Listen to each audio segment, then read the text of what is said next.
미션 let's go 트러블을 찾으러 Hai teman-teman, kali ini aku mau ajak kalian untuk ikut tutorial mengenai uji P independen dan uji P dependen.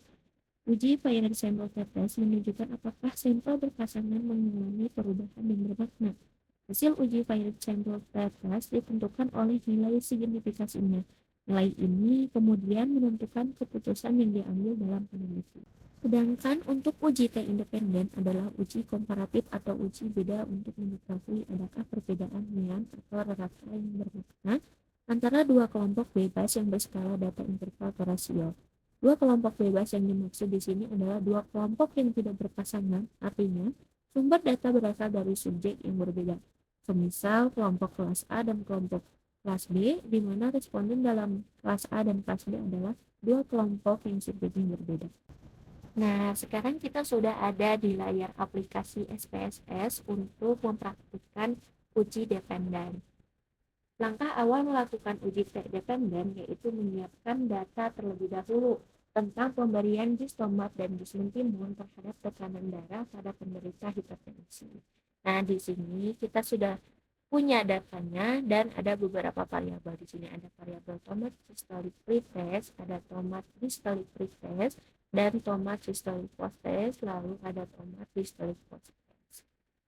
Setelah adanya data, lalu kita klik analyze, lalu kita akan pilih compare means, lalu ada beberapa pilihan, kita klik paired sample test,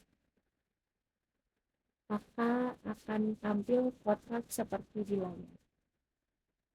Masukkan variabel yang akan dilakukan T dependen ke dalam kotak paired variables yang ada di sebelah kanan. Sebagai contoh di sini akan dilakukan uji T dependen pada tekanan darah sistolik.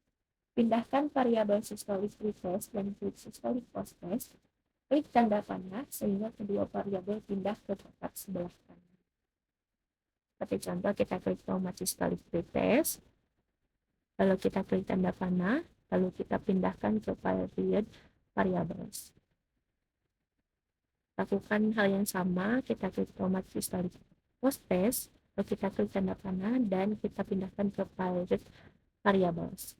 Lalu setelah itu, setelah kita ubah, kita akan klik OK. Maka akan terlihat hasil yang telah kita ubah. Nah, untuk selanjutnya kita akan melakukan uji T independen. Langkah awalnya yaitu menyiapkan data, contohnya seperti yang ada di layar. Nah, di sini juga sudah tertera variabel, ada variabel sistolik dan variabel kelompok.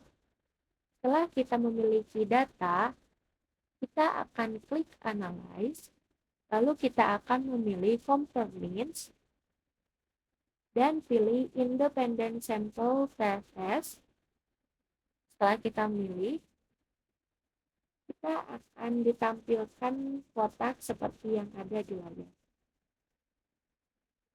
Pada layar ini terlihat kotak test variabel S dan grouping variabel. Pada kotak test variabel S dimasukkan variabel dengan data numerik, sedangkan pada kotak grouping variabel untuk variabel dengan data kategori. Setelah itu, kita akan klik systolic dan akan kita pindahkan ke tes variabel S.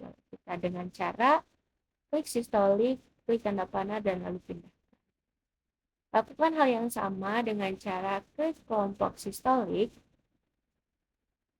Setelah itu kita akan klik tanda panah, lalu kita akan pindahkan ke grouping variabel. Setelah itu kita akan klik define group, lalu kita akan tekan OK. Di sini sudah tertera kotak yang ada pada layar. Pada contoh ini kita tahu bahwa satu kode untuk pemberian jus tomat dan dua kode untuk pemberian jus mentimun. Jadi kita akan ketikkan angka 1 pada grup 1 dan ketikkan angka 2 pada grup 2. Seperti seperti yang ada di layar. Setelah kita ketik angka kode tersebut, kita akan klik continue, lalu kita akan tekan. Maka akan terlihat output SPSS sebagai berikut yang ada di layar. Dalam uji statistik parametrik terdapat beberapa uji yang dapat digunakan untuk mengambil kesimpulan tentang populasi dari sampel yang diambil. Seandainya sampel yang diambil merupakan sampel yang saling berhubungan, maka akan timbul suatu permasalahan bagaimana cara atau metode menganalisisnya dan uji statistik apa yang digunakan. Maka salah satu uji statistik parametrik yang dapat digunakan untuk mengambil kesimpulan adalah uji P. 그대와 함께 달려 Ready for action, let's go 트러블 물을 찾으러